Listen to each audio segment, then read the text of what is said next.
Olá galera, seja bem-vindo a mais uma videoaula do Grupo Prepara Enem.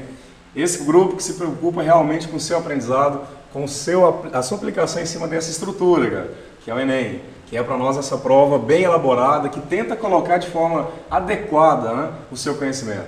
Não aquela sequência de fórmulas e mais fórmulas e mais fórmulas, nós estamos acostumados, né? Na física, 197 fórmulas, praticamente cumpriu a prova antigamente. Hoje não, hoje você precisa sim do seu conhecimento.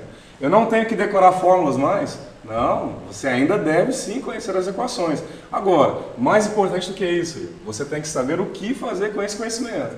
Aprender potência elétrica, aprender a quantidade de energia elétrica, energia térmica, para quê? Aqui eu tenho condições de aplicar. Tenta sempre refletir sobre isso. Dado o conhecimento, como aplicá-lo. Hoje, nós vamos falar um pouquinho sobre o consumo de energia elétrica. Consumo de energia elétrica. Dentro dessa ciência da natureza, para poder realmente como aplicar essa estruturazinha para a gente. Nota que eu tenho aqui a representação de um padrão. Padrão, que aqui nós chamamos apenas esse relógio, utilizado como medidor de energia elétrica. E antes de vir aí para essa aula, eu peguei esse extrato aqui, para nós aqui, representando esse pequeno extrato de consumo de energia elétrica. Cara, olhando bem aqui, ficou caro. Mas peraí, o que representa? Esse extrato que eu tenho, ele mede, representa para você, aí na sua casa, o consumo de energia elétrica mensal. Qual foi o seu consumo de energia elétrica? Qual a unidade que nós utilizamos para medir esse consumo? Nota que Joule pode ter vindo à sua cabeça aí no sistema internacional. Verdade. Agora aqui, galera, e o que realmente tentam avaliar da gente, seria essa medida. Quilowatt-hora. A unidade, quilowatt-hora. Aqui, essa conta que eu tenho em mãos, vem todas as instruções de pagamento sobre o meu consumo de energia elétrica em quilowatt-hora. O que eu devo perceber? Poxa, o mês passado tive um consumo X. Esse mês tive um consumo um pouco maior. O que ocorreu? Será que foram equipamentos? O que a gente começa a mudar a respeito disso? Me acompanha aqui. Pensando em relação ao consumo de energia elétrica, nós temos uma representação ainda mais simples. A variação de energia consumida por você, pelo sistema, pela sua casa, pode ser avaliada pela potência vezes ΔT. Olha a representação. Esse consumo de energia medido lá como potência vezes ΔT. Potência de consumo e intervalo de tempo pelo qual nós consumimos aquela energia. Para relacionar a potência, o que a gente praticamente avaliaria? Galera, potência elétrica pode muito bem ser representada por DDP vezes corrente elétrica. DDP vezes corrente elétrica. Diferença de potencial, que é a base para o nosso estudo de eletricidade, vezes a corrente que atravessa. Ainda na sua casa, galera, a DDP será constante. Para regiões do Brasil, 220 volts. Para outras regiões, 110 volts. Mas quando você liga o chuveiro, a sua TV, o liquidificador, essa DDP, galera, aproximadamente se mantém constante. Pensando em relação ao Enem, quero que você trabalhe bem em cima disso, nós vamos considerar que a DDP fique constante. Estabelece isso. Na sua casa, 220 volts, constante o tempo todo. 110 volts, constante o tempo todo, dependendo da região que você está no Brasil. Avaliando aqui, olha, quem mede a energia elétrica será então potência ΔT. Quem mede a potência elétrica será para nós DDP vezes corrente.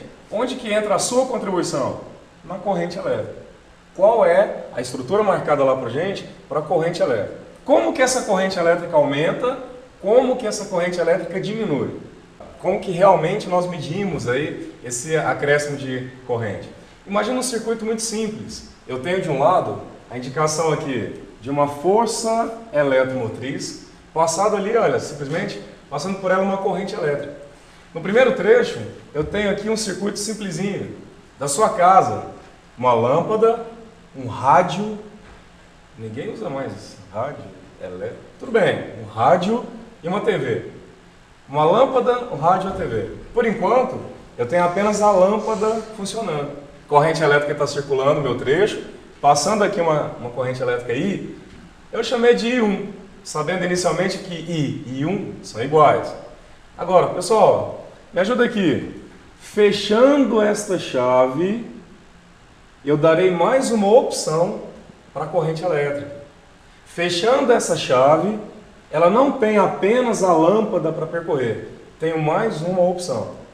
Essa outra opção gera para nós uma redução da resistência elétrica do circuito. Essa mais uma opção te dá uma ideia de uma redução da resistência elétrica do circuito. A lâmpada impõe para nós uma resistência elétrica. Ao colocar o rádio, cria para mim aqui uma outra resistência elétrica. Porém, a corrente agora tem duplo caminho. Dá para ilustrar que neste ponto haverá sim uma divisão de correntes elétricas. E se eu fechar mais uma chave, cria também mais um caminho para a corrente. Quanto mais chaves eu for aqui no meu circuito elétrico fechando, eu vou estabelecendo cada vez mais uma corrente elétrica maior. Lembra disso?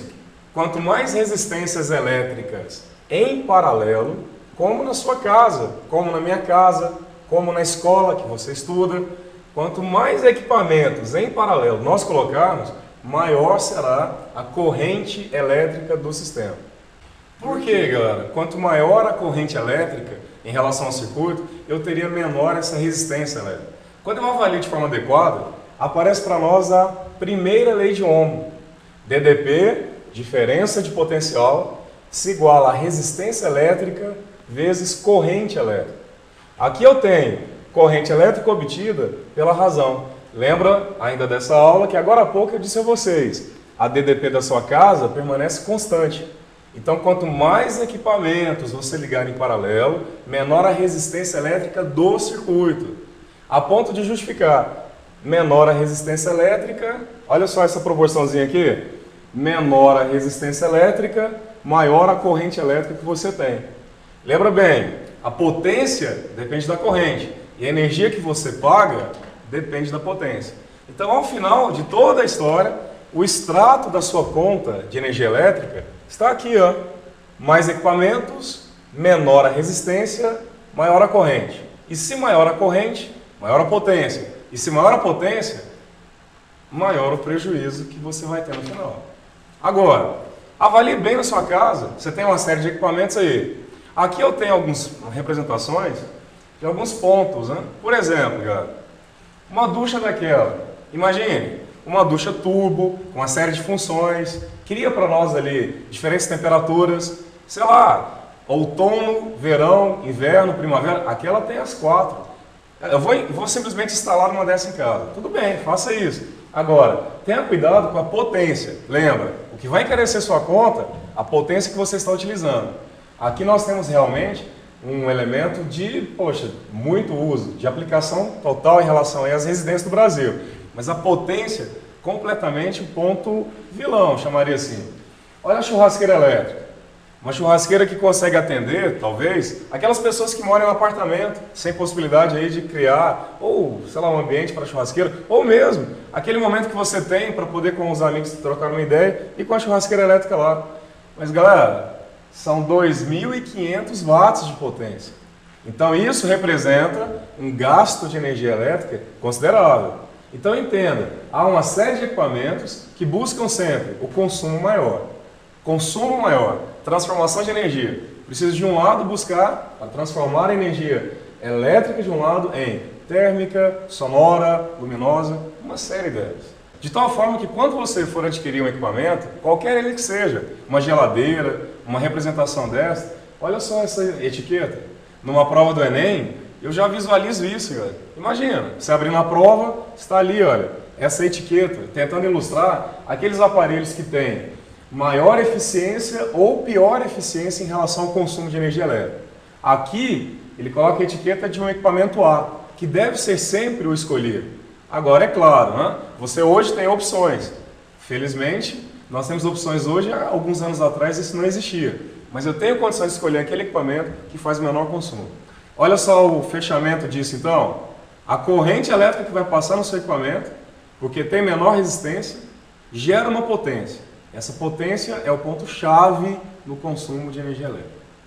Valeu, galera. Esse é mais um recado. Um abraço.